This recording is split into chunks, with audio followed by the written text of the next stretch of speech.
আসসালামু আলাইকুম। সবাই কেমন আছেন? আশা করি সবাই ভালো আছেন। তো আজকের এই ভিডিওটা আমি করতেছি যে কারণে, সেটা হচ্ছে আপনাদের সতর্ক করার জন্য। আসলে আমরা যারা দেশের বাইরে যাওয়ার চিন্তা ভাবনা করতেছি, তারা অবশ্যই বুঝে শুনে পদক্ষেপ নেবেন। আর কাজ না জানলে তো একদমই বিদেশ যাওয়ার চিন্তা ভাবনা বাদ দেন। কাজ শিখেন, যে কোনো কাজ শিখেন, কাজ শিখে তারপরে দেশের বাইরে যাওয়ার চিন্তা ভাবনা করেন।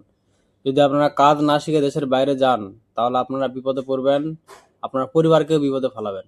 টাকাগুলা যদি বিদেশ চলে গেছেন, এই টাকাগুলো সব নষ্ট হয়ে যাবে।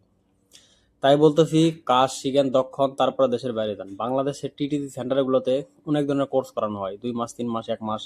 এসব কোর্স করেন, নিজেকে দক্ষ করে তারপরে দেশের বাইরে যান।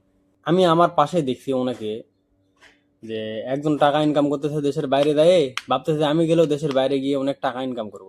কিন্তু আসলে ভাই, তার যে যোগ্যতা অভিজ্ঞতা আছে, আপনার সেটা আছে কিনা সেটা একবার ভেবে দেখেন, সেটা একবার মাপ করে দেখেন। আপনার যোগ্যতা না থাকলে টাকা ইনকাম করবেন কিভাবে? আপনি যদি লেবার বিষয়ে বিদেশে যান, তাহলে আপনি কয় টাকা ইনকাম করবেন? দালাল আপনার যতই বড় বড় স্বপ্ন দেখাক না কেন, আপনাকে তো বুঝতে হবে যে আমার কোনো অভিজ্ঞতা নাই, কোনো যোগ্যতা নাই, তাহলে এই কাজটা আমাকে কিভাবে দিবে?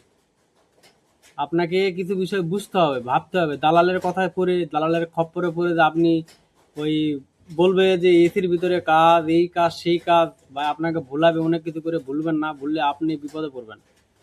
তো আপনারা যদি বিদেশ আসার ইচ্ছায় থাকে, কাজ শিখে দেশের বাইরে আসেন, ভালো হবে। আমি বিদেশে আছি, আমি বিদেশের পরিবেশ পরিস্থিতি বুঝি, যে কারণে ভিডিওটা করতেছি আপনাদের স্বার্থে। তো এরকম ভিডিও ইনশাল্লাহ আরও পরবর্তীতে করব আপনাদের সুবিধার্থে। আর আজকের ভিডিও এতটুকুই। সবাই ভালো থাকবেন, সুস্থ থাকবেন, দেখা হবে নতুন কোনো ভিডিওতে। আল্লাহ হাফেজ।